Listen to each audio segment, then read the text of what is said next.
Imagine for a second that you're hiring an intern. You give them a desk, a laptop, and one very specific, narrow task. Right. They ask you a few questions, you give them the answers, and they just sit there and type it out. For the last few years, that is basically exactly how we've treated artificial intelligence. Yeah, it's been this helpful little conversational intern living in a chat box on your screen. Exactly. But now I want you to imagine that instead of an intern, you are hiring an entire fully automated factory. Oh, wow. Yeah, like a factory that can manage your supply chain, actively debug your live software while you sleep, and write your legal contracts all at the same time while you just, sit back and review the final reports. It is a profound shift in how we fundamentally conceptualize software. I mean, we are really moving from assistance to agency. We are absolutely watching the death of the chatbot and the birth of the industrialized AI worker. So, looking at the news from April 12th to April 18th, 2026, Microsoft just dropped this massive wave of updates across their entire ecosystem. And when you piece them all together, you realize they aren't just releasing new features, they are building the infrastructure for a fully automated enterprise. Right. So today we're going to trace that blueprint. We're cutting through the noise to figure out how these pieces connect, from the underlying models to the physical data centers, to see what this means for the future of your work. The level of coordination across these releases is just staggering. Microsoft is clearly pushing for complete vertical integration. Meaning they want to control everything from the silicon on the server racks all the way up to the enterprise software licenses. Okay, let's unpack this. Let's do it. Let's start at the foundational level, the brains of the operation. Before AI can do the heavy lifting for your business, it needs to process information efficiently. And this week, Microsoft focused heavily on making those brains faster, cheaper, and, well, radically different in their architecture. Yeah, they really did. The first major move was releasing a production-ready text-to-image model called MAI Image 2 Efficient. It's an optimized version of their flagship image model, but the economics of it are wild. It delivers flagship quality rendering 22% faster. And it is 41% cheaper, right? Yes. They price it at just $19.50 per $1 million image output tokens.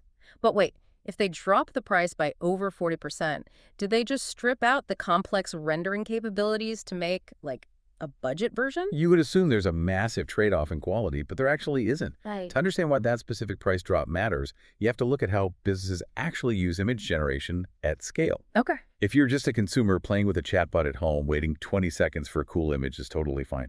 But if you are a global enterprise trying to generate tens of thousands of highly personalized marketing assets in real time, based on live user data, latency and cost become your biggest bottlenecks. So it's about industrial scale. If you're paying full price for millions of generations a day, that just ruins your profit margin. Precisely. By aggressively dropping the cost and increasing the speed, Microsoft isn't just making a better toy for consumers, they're making a viable, cost-effective API for industrial-scale content pipelines. They want companies to integrate this into automated workflows where human eyes rarely even check the intermediate steps. Exactly. That makes the enterprise focus very clear.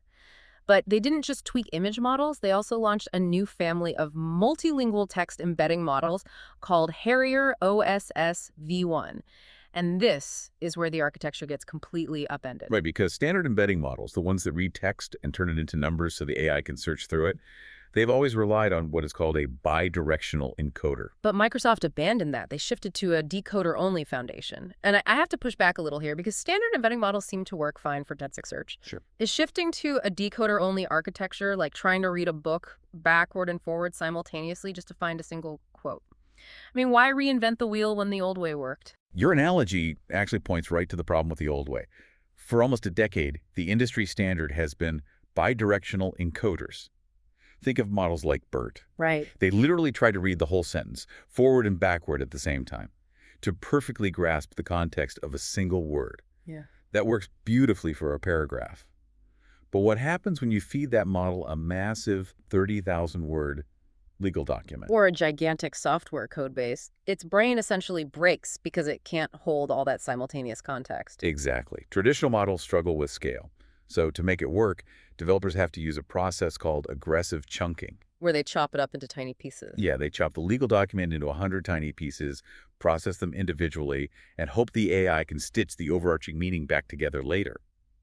But when you chop it up, you lose the narrative thread. Right. The decoder-only shift changes the game. It aligns these embedding models with the causal processing of modern large language models. It reads left to right, much closer to how human memory builds context over time. And because it reads left to right, it can handle way more text at once. I saw this Harrier model supports a context window of nearly 33,000 tokens. That means you don't have to chop up the legal document anymore. You feed the entire thing in natively. There are fewer lost details and far better retrieval. Furthermore, it achieves state-of-the-art results on the multilingual MTEV2 benchmark. Which is like the gold standard for testing if an AI actually comprehends the nuance of a foreign language versus just swapping out words from a dictionary. Exactly. If you connect these dots, both the efficient image model and the Harrier embedding models point to a very specific strategy. Microsoft is prioritizing enterprise efficiency over chasing flashy leaderboard hype. They want models that handle massive, messy corporate data cheaply. So if we have these fast, high-context brains that can read giant documents, the next logical question is how they actually manipulate that data. How they get their hands dirty. Yeah, how does Microsoft give these brains hands? This brings us to the developer tools. Microsoft just made their Model Context Protocol, or MCP, generally available for OneLake inside Microsoft Fabric. This is huge. In plain English, they exposed 19 conversational commands to AI agents. It effectively eliminates the need for complex ETL pipelines. We should probably unpack what an ETL pipeline is, because removing it is a massive unlock for data engineering. Yeah, go ahead. ETL stands for extract, transform, load. Historically, if you wanted to move data from your sales database into your analytics dashboard, a human engineer had to write brittle, manual code to extract that data, clean it up, and load it into the new system. And if someone changes a column name in the database, the whole pipeline just crashes. Constantly. It is tedious, expensive work. Mm-hmm. By giving AI agents conversational commands natively inside OneLake, developers can now build autonomous agentic data engineers. Wow. You essentially tell the agent what you want the end state to look like, and the agent directly converses with the data estate, transforming and moving it autonomously. Okay, but if I'm a chief information security officer listening to this, I am terrified. Oh, for sure. If we're giving an AI agent a set of commands to basically roam free and converse with all of our company's proprietary data, who is holding the leash, an autonomous agent deciding to delete a production database because it misunderstood a prompt is a total nightmare scenario. And that is why Microsoft simultaneously introduced the AI Gateway in beta. Mm-hmm. You can't just let an agent run wild in your data lake. Right, you need controls. Exactly. The AI Gateway acts as that centralized leash. It sits between the agent and the data, enforcing strict access controls, rate limiting the agent so it doesn't overwhelm your servers, and auditing every single interaction. So it's a governance layer that makes agentic freedom palatable to a risk-averse enterprise. Right. And we are seeing this exact same agentic freedom pushed into software development too. Yeah. The newest update for Visual Studio 2022 integrated these Azure MCP tools directly into Copilot chat, and they introduced a guided debugger agent workflow that ties the AI to live runtime debugging. Notice the shift there. The AI isn't just a static code reader anymore. Right. Developers don't need marketplace extensions to hook into things. The AI natively accesses over 230 tools across 45 different Azure services right there in the development environment. It has shifted Copilot into a live runtime workflow automator. Think about the implications for your own career if you work in tech. This fundamentally changes the developer's role entirely. How so? When your AI can debug a live runtime error and seamlessly converse with 45 different cloud services to fix it, the human being is no longer sitting there typing out syntax. The human is evolving into a systems designer and quality steward. So you are writing the architectural specifications, defining the guardrails, and managing the permissions. You're the factory manager, not the assembly line worker. Yes. And because the nature of the work is changing, the way companies pay for it has to change too. Right, which brings us to the billing updates. Exactly. This is why we saw the Azure SRE agent, the Site Reliability Engineering AI, shift its active flow billing from a time-based model to a token-based model, using what they call Azure Agent Units. I found that fascinating because time-based billing makes absolutely no sense for an autonomous agent. If a human engineer takes 3 hours to investigate a server outage, you pay them for 3 hours? Yep. But if an AI agent spins up, analyzes the logs, and resolves the incident in 3 seconds, why would you pay an hourly rate? You wouldn't. The token-based model offers total cost transparency for multi-step autonomous workflows. It ties the consumption directly to task complexity. So a simple password reset uses a few tokens, but a massive database reconciliation uses thousands. Exactly. It aligns the cost with the actual value generated by the agent. So we have the high-context brains, and we have the agentic hands that can debug code and organize data. But an autonomous agent that can read 30,000 words of code and debug it live isn't running on a standard server rack. Not even close. The physical reality of hosting this ecosystem is just staggering. Let's look at the sheer muscle required. Microsoft just absorbed capacity for over 30,000 NVIDIA Vera Rubin GPUs at a massive 230 megawatt campus in Norway. Through and fail, right? Yeah. And on top of that, they announced their intent to purchase 3,200 acres of land near Cheyenne, Wyoming, to expand their data center operations, throwing down $68 million just for off-site infrastructure improvements. The scale of that Wyoming expansion cannot be overstated. It triples their footprint there. Right. 3,200 acres is basically a small city. This isn't just buying a faster car. This is buying the entire highway system and the land around it. Is this driven by actual tangible AI demand right now, or is this just preemptive real estate hedging so competitors can't build there? It is partly a defensive real estate play, certainly. But what you have to understand is the sheer volume of compute required to maintain what the industry calls the AI cloud flywheel. Break that down for me. How is an AI agent heavier on a server than, say, hosting a company's website? Well, traditional cloud applications run on what we call stateless microservices.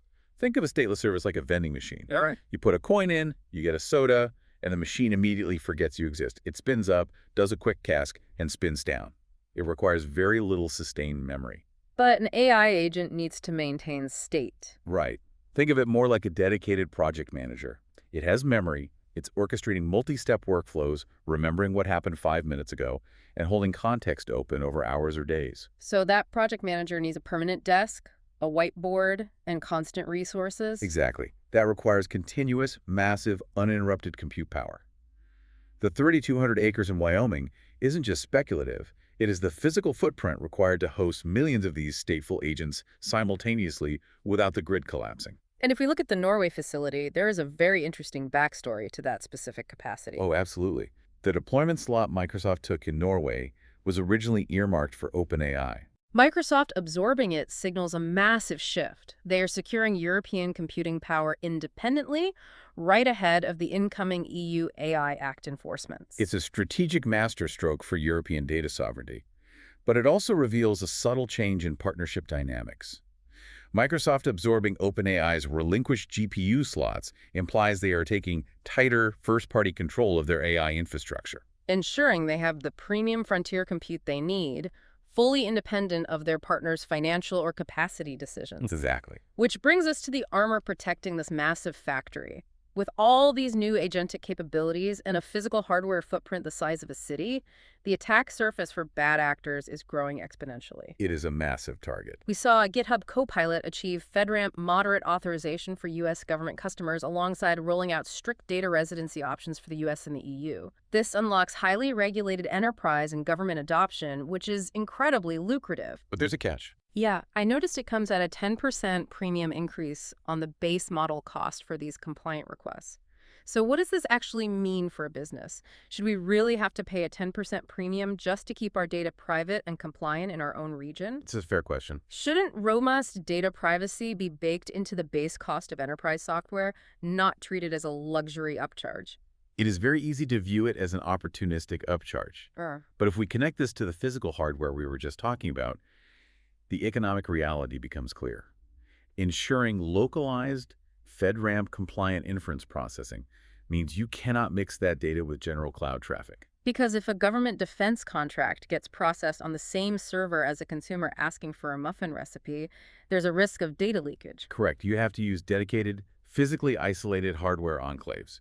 Building, maintaining, and legally certifying those isolated enclaves costs significantly more money. The 10% premium is the literal cost of physical server isolation. Yes. That makes a lot more sense. It's not a software toggle. It's an entirely different room in the data center. And the necessity of that security was hammered home this week. Microsoft issued its second largest Patch Tuesday in history, deploying security fixes for up to 169 CVEs. And for those unfamiliar, a CVE is a common vulnerability and exposure. It is essentially a standardized public record of a known security flaw. And patching 169 of them at once is just an unprecedented volume. It included fixes for an actively exploited zero-day vulnerability in SharePoint and a highly publicized bug in Defender called Bluehammer. The sheer volume of these patches highlights how AI is accelerating the cyber warfare landscape.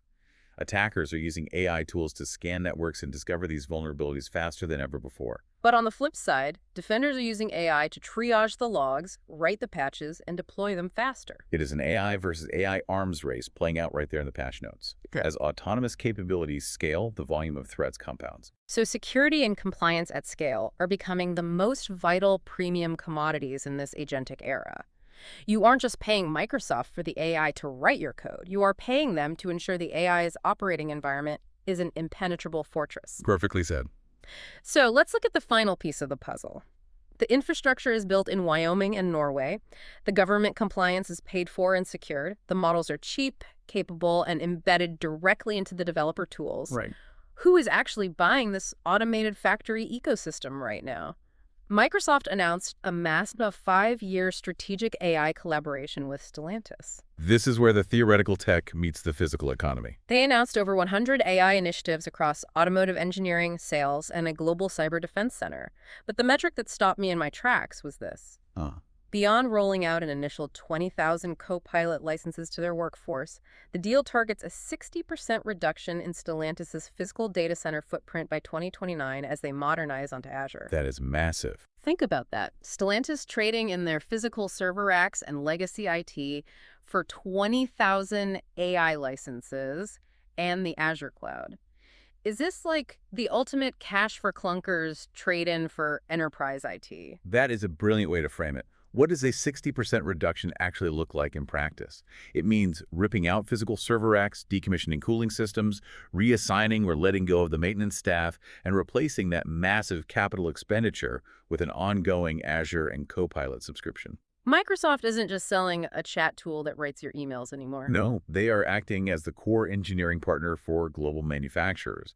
They are embedding their ecosystem into the supply chain, the security operations, and the daily engineering task of one of the world's largest automotive companies. And they're aggressively pushing to get this into mid-market companies, too. They announced major promotional updates for Copilot subscriptions. They expanded eligibility for 30% and 40% discount tiers for mid-market customers. Which is a huge incentive. But more importantly, they removed the strict 80% information worker coverage requirement, and they lowered the license minimums to just 1,000 seats. They are systematically removing the friction to adoption.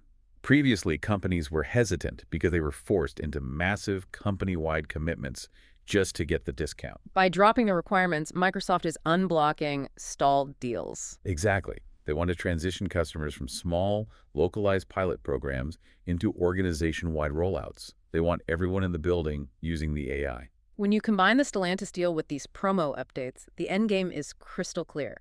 Microsoft is driving toward total organizational standardization.